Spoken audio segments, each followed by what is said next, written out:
Q&A session.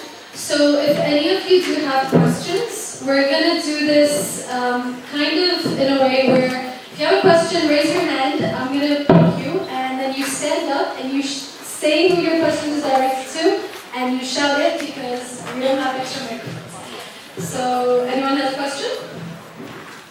Darcy? Okay.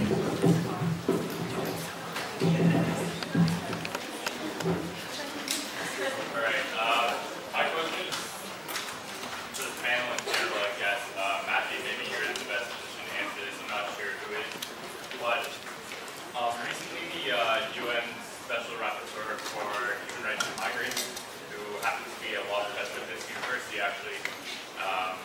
He's been, some of the articles and the interviews that I've seen, he's been talking about how because there is this framework that incentivizes smuggling, instead of just actually helping the migrants or refugees get to Europe, that we're creating this dangerous environment. And either way, people are going to be making this move because this is their life, that's it. So he basically suggested, why are we not, facilitating this ourselves rather than creating these incentives? And I'm just wondering, of course, there's a lot of difficulties that are faced in terms of people having xenophobic sentiments and don't want these people coming, so they don't think that helping them is the best way to do it. But what is it that needs to happen for people to realize that one way or another, people are going to flee Europe, to Canada, to the United States, wherever, safer countries, and that it's in everybody's best interest if we facilitate this rather than creating incentives for illegal activity that's dangerous.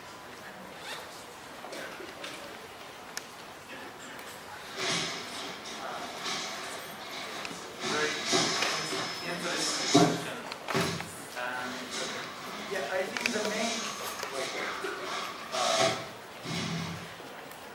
I think the main fear is here in the European Union. There were debates about it, of course, about the legalization or maybe even providing assistance. But the thing is that the main fear is so-called perverted incentives. So the people are saying, especially these are claims raised, or these are fears very popular in Eastern Europe, but also in Western Europe, that if you admit, if you create a legal way, and you increase the numbers of who you want to admit, many people will come. This is the main fear, and it's based on the evidence, because we don't have enough evidence yet. Based on the evidence, it seems to be true that, for instance, the talk was about Operation Mare Nostrum, which the aim was, the operation was first of all block some of the immigrants, but those who were already in a dangerous situation, to salvage them. And this created perverted incentives, especially in Libya, where people are coming from the inside of Africa to the border, and there is civil war, there is no border controls, and going to Europe. The same situation happened in Macedonia. They decided to, because before the transit through Macedonia was illegal, but after they introduced new regulation, so just many more people decided to came, and they basically walked, which is, amazing situation. However small it is, because it's only a small part of the story, and it's unfortunate probably that we turn attention only to these images. But the thing was, these particular refugees, that they just crossed through Balkans basically, and why they did that? Because the Macedonia decided to liberalize the policy.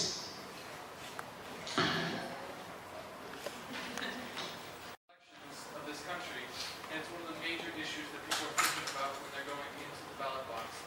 And I want to hear your opinions as to what you think of the response of both the government and the opposition parties, and if you find there's any reason to hope for something better in the future.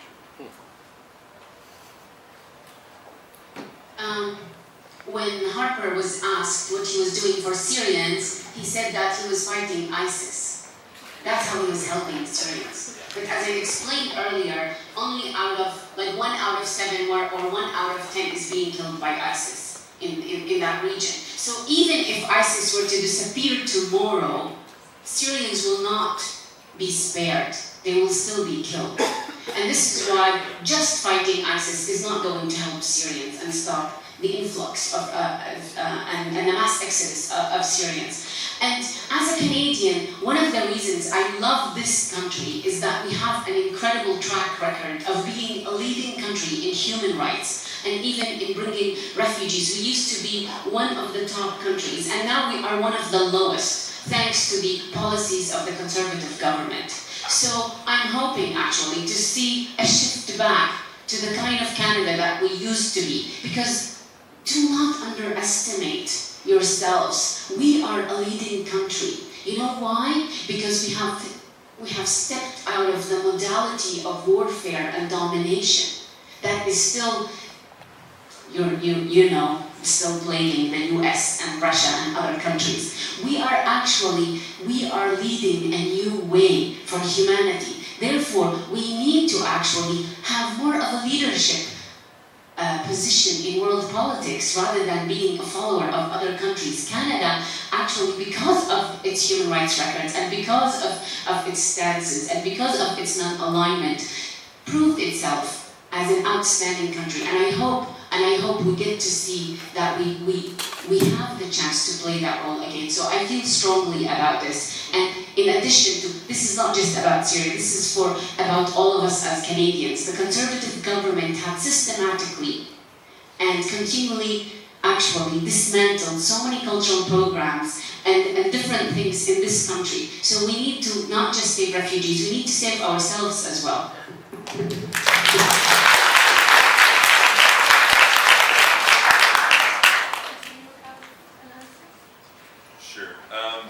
I think it's a difficult time to determine, we're being promised everything by everyone right now because they want to have office.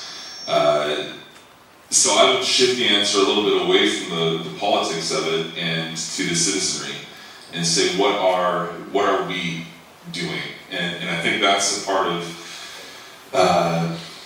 the hope in looking at the issue is that, whether through humanitarian organizations, different religious or faith-based organizations that are trying to do work, we don't have to only rely on what we're promised by politicians or however different ones fail us in the future.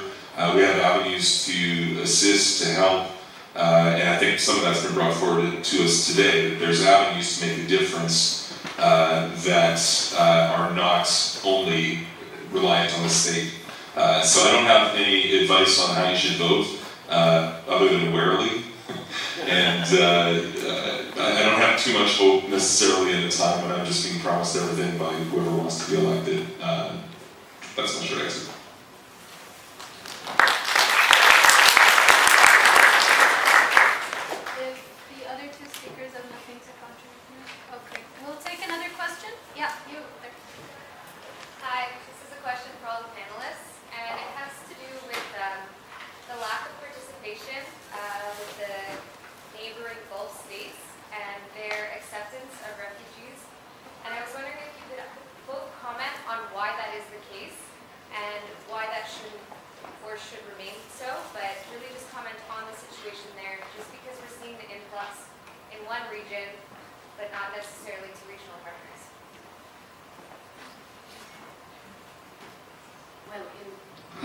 In Saudi Arabia, women are still trying to get the right to drive.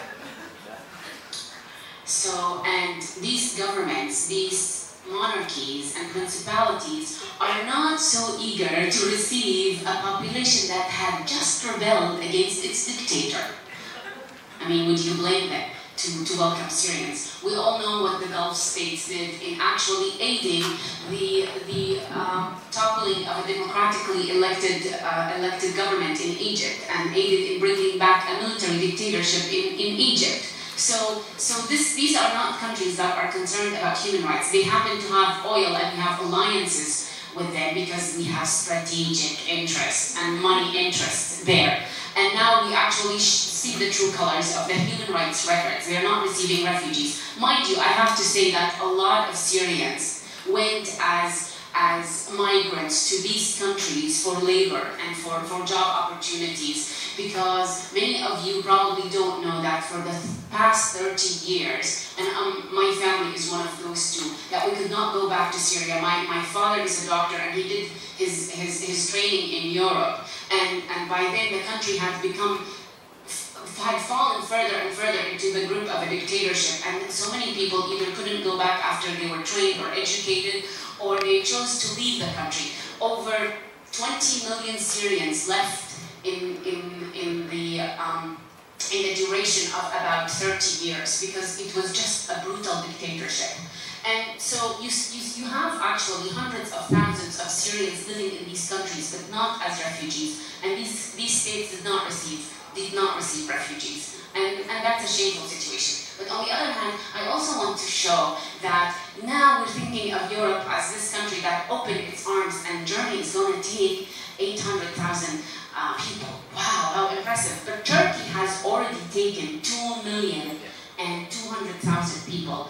Jordan has taken over 1 million people. Lebanon has taken over 1.5 million people. And these countries have not, it's very difficult for them, but we're not hearing them that there's a crisis in the region and they can't handle the influx of refugees. They have been taking these refugees. And only when a few thousand started heading to Europe, everybody started panicking, and to the extent that some people started thinking that Islam might take over the continent.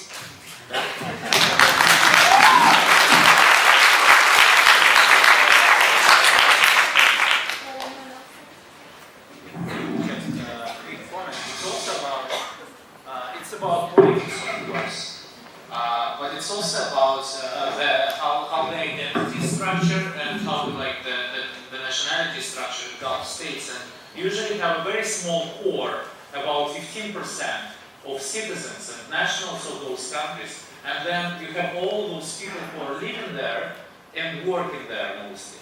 So this is the structure of the Gulf states. They are very unfriendly towards sort of outsiders, let's say, especially in terms of citizenship, who is included as a full member of a particular state and nation.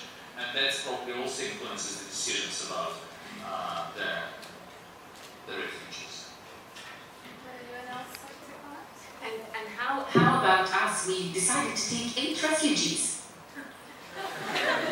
Really, Canada is the second largest country in the world, and our population is hardly over 30 million people. Yes, it is cold, but we can handle a few thousand Syrians, can't we? Oui. Any other questions? Yeah. I was wondering, you mentioned the neighboring states in Syria. I was wondering if you could explain exactly what's going on in those states and what's happening with the refugees that are there.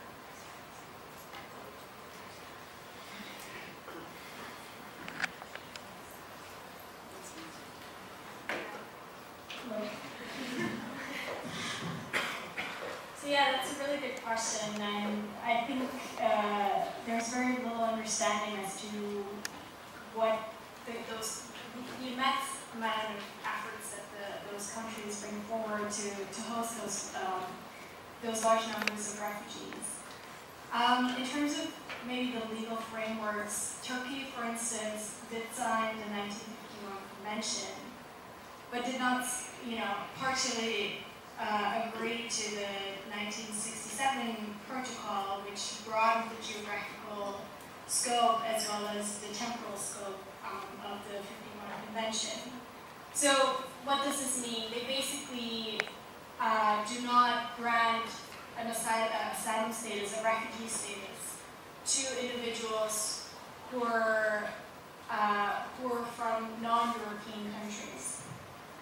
So refugees in Turkey cannot apply for refugee status there.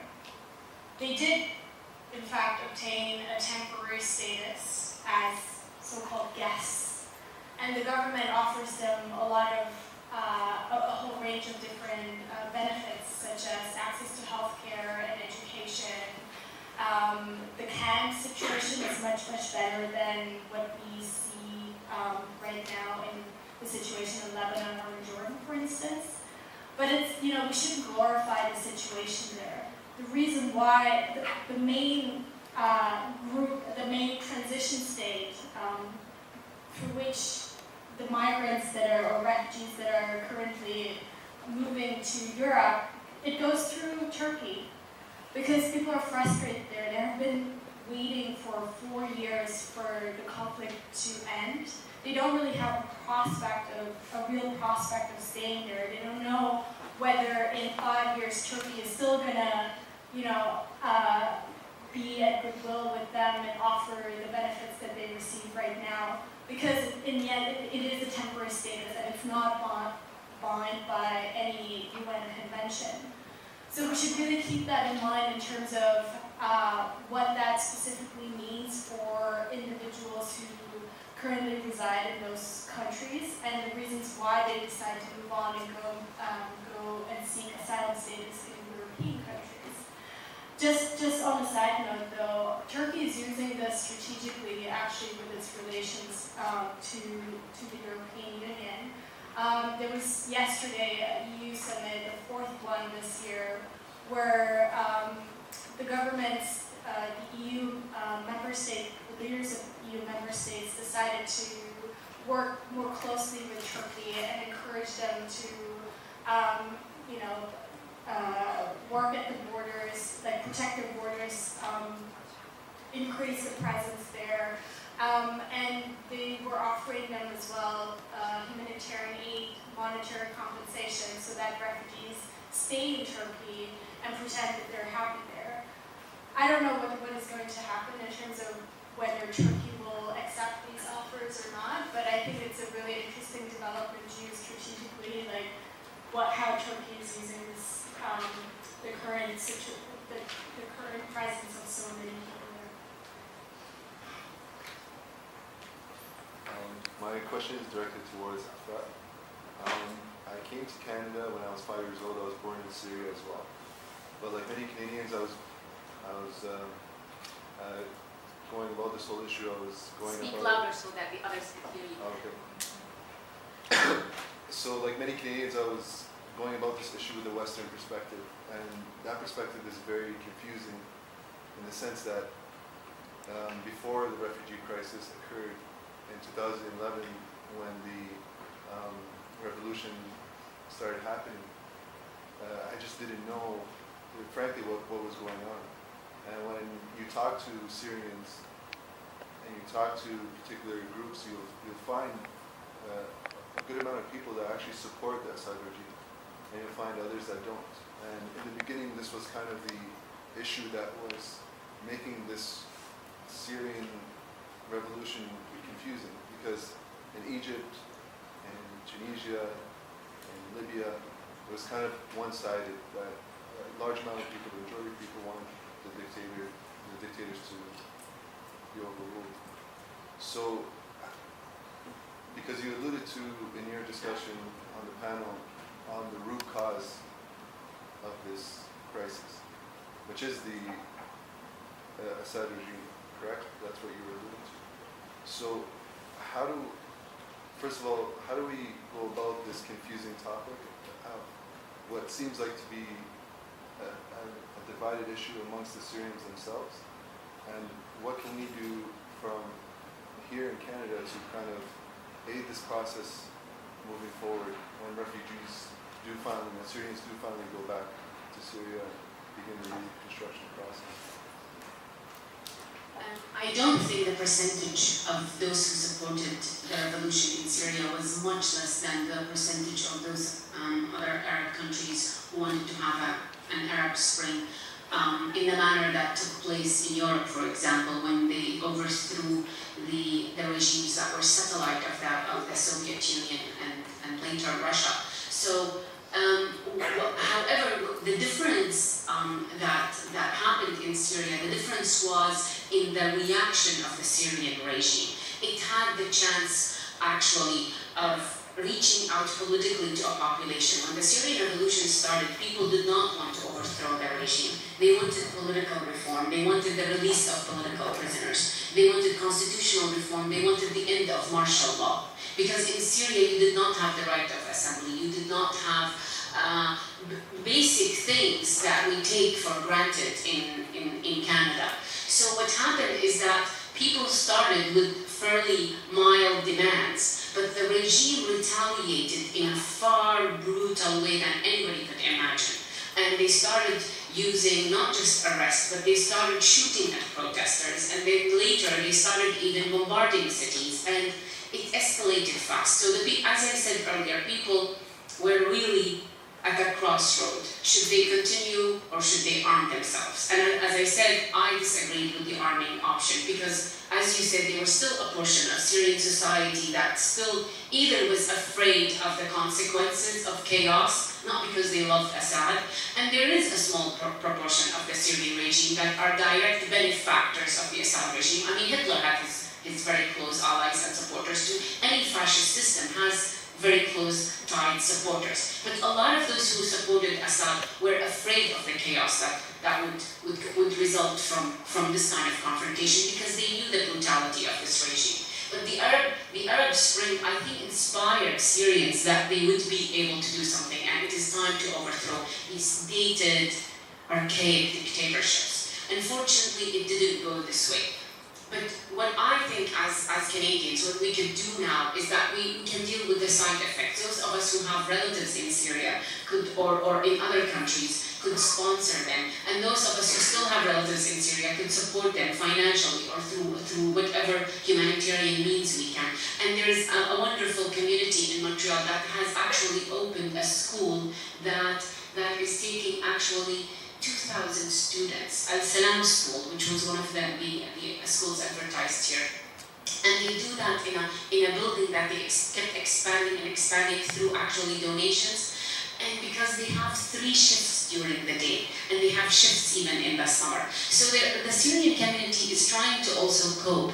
But ultimately, the sad thing is that we live in, as I was saying earlier, we live in a world where this scenario could actually repeat itself because we have dictatorships throughout the world, and then we have an international structure that does not come to the aid of civilian populations, but rather calculates things at a strategic level. This is the sad thing. So therefore, as civilian populations, we have to work together, as my colleagues here said, we have to keep pushing for the human rights perspective to become the leading model in governance, and we have to push our governments to take in more refugees, and we have to educate ourselves about non-violent forms of resistance and reform.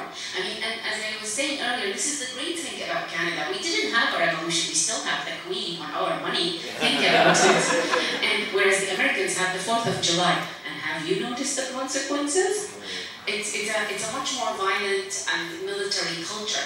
And that's why I believe we are a leading country in the world, and we have to share our experiences and our perspective with the rest of the world. We should not play too small. Canada has a role in actually educating people how to create reform in their societies without maximizing the human cost. This is what happened in Syria. People wanted to change a brutal fascist dictatorship, but they did not have the means and the tools of how to create this reform because they were pressured externally and crushed internally.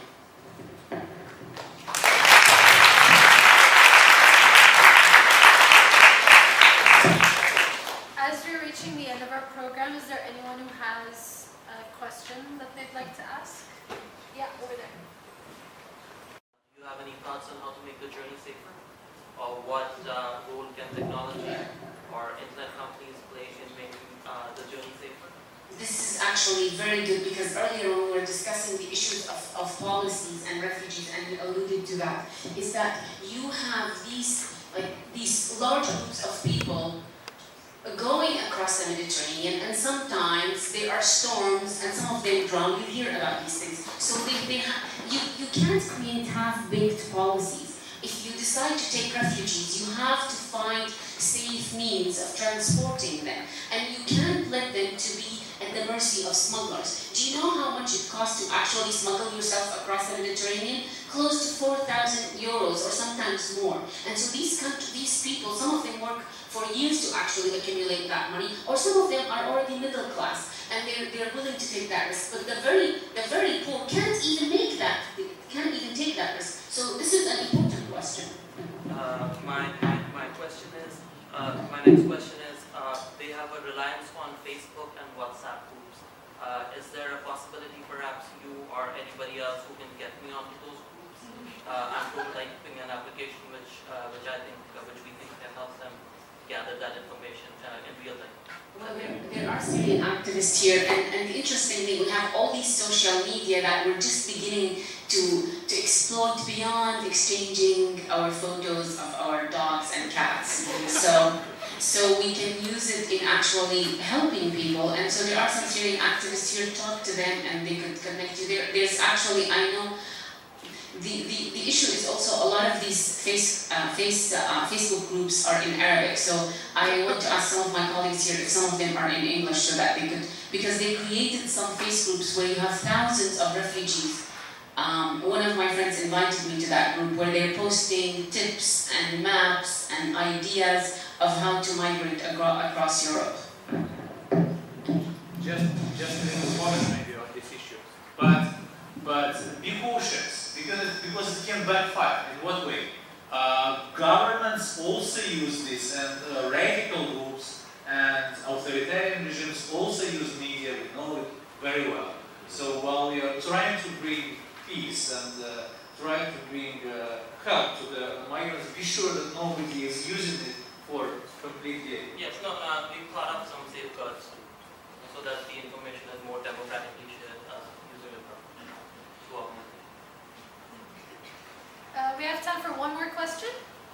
Well, I suggest that if we have like 3 last questions, let's take them in a group and then just answer them. If there's one more question. Are there? There's one there. Let's take them, yeah. Wait, raise your hands up high. Is there one up there? Yes. Okay, there's one up there, there's one down here, and there's one there. Okay. Sorry, I didn't see you. Okay, go first. People have the power. When we're accepting refugees to different countries in the world, are we destroying Syria for the long run? It's already being destroyed. No, we're destroying it economically when we're accepting other people. We're destroying we're creating a social class disorder when we're accepting other refugees to go to other part of the world, right? Next. So maybe. Go ahead. Continue. Up there, yeah. My question is addressed to all the panelists, but I just have 2 small comments before, just to make sure that people don't have like a wrong and negative impression of how Syria was before the crisis. In relation to some of the comments, Syrian people were happy because it was a fairly peaceful country. Like gold was sold on the street. Women and children were outside up to like 4 in the morning. So just to make a distinction between like dictatorship and freedom and democracy in the country. My second comment was just that those now leading the fight are no longer the rebels. So what was the claim at the beginning, like about freedom and peace and democracy is no longer the case. Now what they're doing and what they want is not like freedom and democracy. It's more like an Islamic state. This is the main reason like this is going on right now.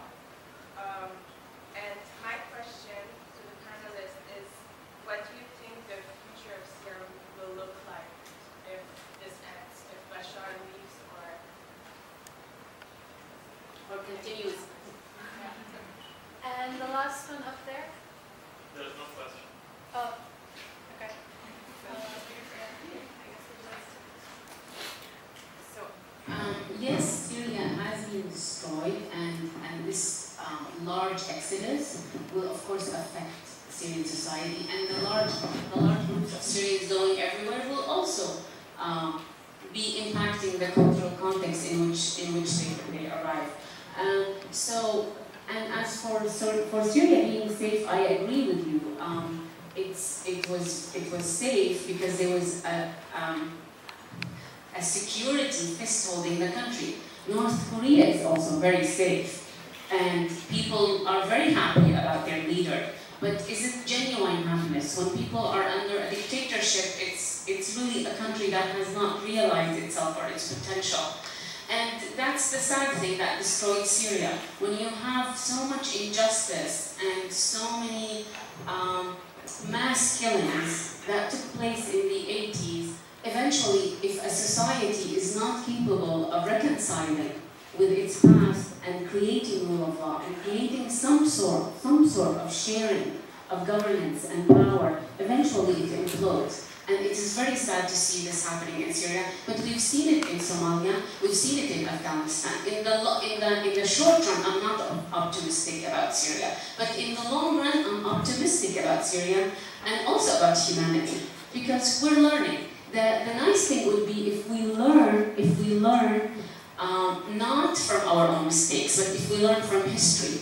My uncle always tells me, because now he's in his early 80s, he tells me that in his own lifetime he saw European countries level each other's cities. And recently I saw Imitation Game. If some of you are familiar with the movie, where they were trying to decode the Enigma program or the Enigma project of the German air bombardment and aerial bombardment, and how when you get into the context of that, how Europeans were killing each other and leveling each other's cities, and now it is one continent without borders, and they're trying to solve even the refugee crisis together. That was less than almost a half a century ago. In the larger perspective of history, that is a very short period. I see the Arab world actually uniting. I don't know when, but it's going to happen. They speak one language, they have common interests, and eventually they will break the shackles of dictatorship and religious extremism and ideological extremism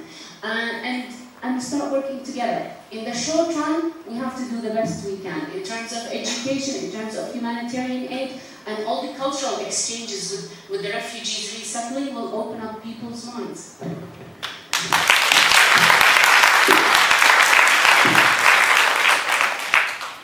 So we've come to the end of our event, and I hope it was as informative as you guys may have hoped. I just have one more comment to make.